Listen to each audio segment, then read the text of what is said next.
Share बाजार के इतिहास का सबसे बुरा हफ्ता। सेंसेक्स निफ्टी 15% गिरे। में भी भारी गिरावट आई है, 1000 अंक नीचे गिर गया स्टॉक मार्केट। शेयर बाजार में जैसी गिरावट है वो पिछले 29 सालों के बाद आई और आज जो बाजार गिरा उसने 29 साल का रिकॉर्ड तोड़ दिया। करें तो करें क्या? बेचकर निकल जाएं, रुकें और गिरने पर थोड़े और शेयर खरीद लें।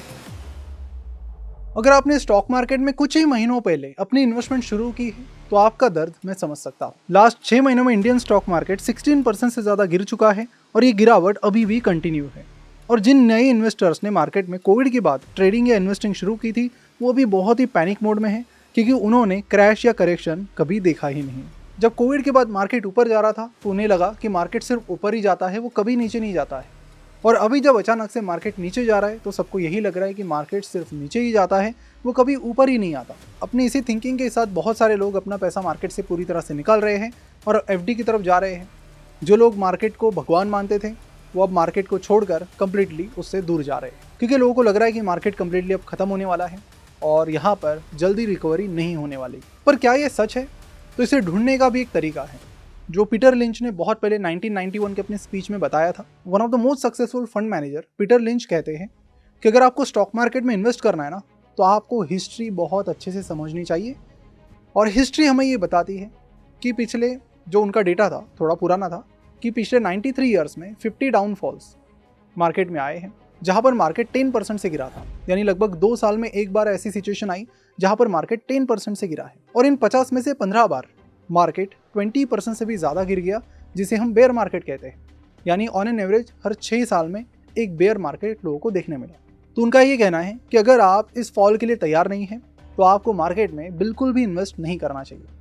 तो आज हम ये समझने वाले हैं कि किस तरह के मार्केट में फॉल हुए हैं अब तक, पर्टिकुलरली इंडियन मार्केट के हिसाब से कितना टाइम उन्हें रिकवरी में लगा है। यानी कि जो भी जिससे आपको ये समझ में आ जाएगा कि अभी जो फॉल चल रहा है उससे भी रिकवर अगर होना है तो जनरली कितना टाइम लगता है और कितना holding period on an average आपका होना चाहिए। अगर आप ये चीज़ें समझोगे तो आगे कभी नहीं डरोगे। साथ ही मार्क ट्वेन भी कहते हैं कि history doesn't repeat itself but it often rhymes. So let's start video without any delay. नमस्कार, मैं प्रसाद आपका आज की इस वीडियो में स्वागत करता हूँ। अब शुरुआत करते हैं इंडिया के सबसे पहले स्टॉक मार्केट क्रैश से जो हुआ था 1865 में। और इंटरेस्टिंगली ये जो क्रैश है ये बीएसई के फॉर्मेशन के पहले का है। बीएसई का फॉर्मेशन 1875 में हुआ। 1865 का टाइम था, गुजराती और पारसी ट्रेडर्स एक कोने में बैठकर स्टॉक्स का लेन देन किया करते थे। तब ना सेबी था, ना स्टॉक रेगुलेटर, ना कोई प्रॉपर स्टॉक एक्सचेंज। पूरा मार्केट ट्रस्ट बेसिस पर चलता था। तब अमेरिका में सिविल वॉर चल रही थी 1861 से लेकर 1865 तक, और उस टाइम यूएसए में कॉटन का भारी मात्रा में शॉर्टेज तैयार हुआ।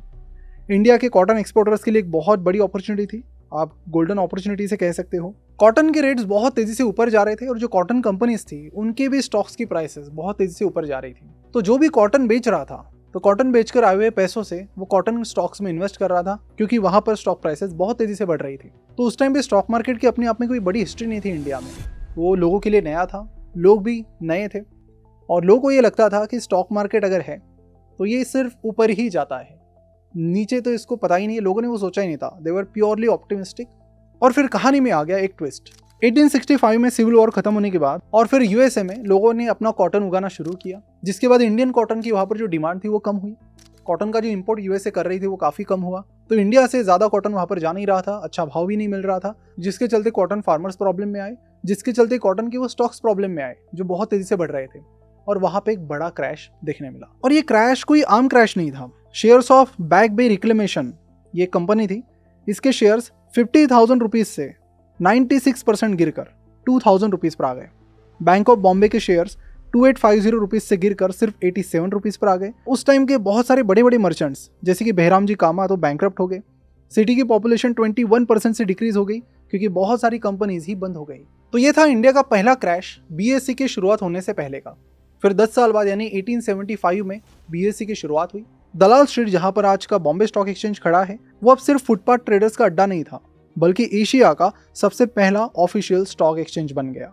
उसके बाद दुनिया भर में कई सारे अलग अलग तरीके के क्रैशेस हुए, जिसमें से एक था 1929 का वॉल स्ट्रीट क्रैश। ये दुनिया का सबसे लंबा स्टॉक मार्केट क्रैश माना जाता है। इसे आप एक फाइनेंशियल हॉरर स्टोरी भी कह सकते हो। इस क्रैश से पहले स्टॉक मार्केट मानो कसिनो बन चुका था।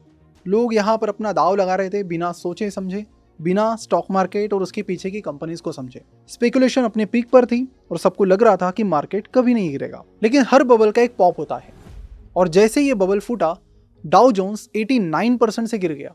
इस क्रैश के बाद ये क्रैश इतना भयंकर था, आप समझ सकते हो 89% से गिर गया तो लोग, कोई नया बंदा आया ही नहीं मार्केट में। और ऐसा नहीं 1 साल 2 साल, इसका असर इतना हॉरिबल था कि अगले 25 साल लग गए मार्केट को रिकवर होने में।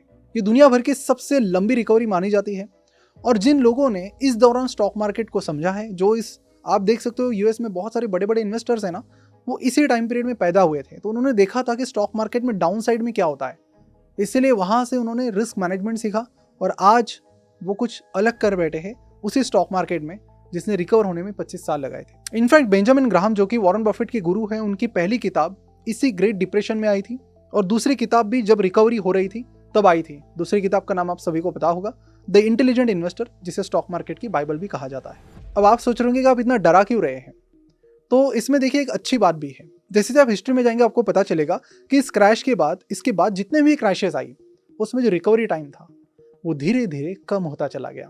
उसका एक डेटा भी थोड़े टाइम बाद मैं आपको बता दूंगा। जैसे कि इंडिया का 1992 का हर्षद मेहता स्कैम, जहां पर मार्केट 44% गिर चुका था, वही जहां पर 1929 के ग्रेट रिसेशन में मार्केट को 25 साल लगे रिकवर होने में, हर्षद मेहता स्कैम के टाइम सिर्फ 2 साल में मार्केट रिकवर हुआ और अपनी ओरिजिनल लेवल्स पर आकर चला गया। फिर आया आपका साल 2000 का .com बबल। यहाँ पर भी लोगों को लगा कि IT कंपनीज और टेक कंपनीज में इन्वेस्ट करते हैं और यहाँ पर कोई डाउन साइड नहीं है, यहाँ पर भी शेयर प्राइस हमेशा बढ़ती ही रहेगी। लेकिन फिर जब भी लोगों को लगता है कि मार्केट लगातार बढ़ता ही रहेगा, तभी अचानक बबल क्रिएट होता है और बबल फटता भी है।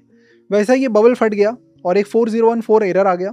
नास्डैक, जो यूएस में टेक कंपनीज का पर्टिकुलरली स्टॉक एक्सचेंज है, वो 78% से गिर गया और जिन लोगों ने इस .com बूम में अपना पैसा लगाया वो सीधे site can't be reached mode में चले गए।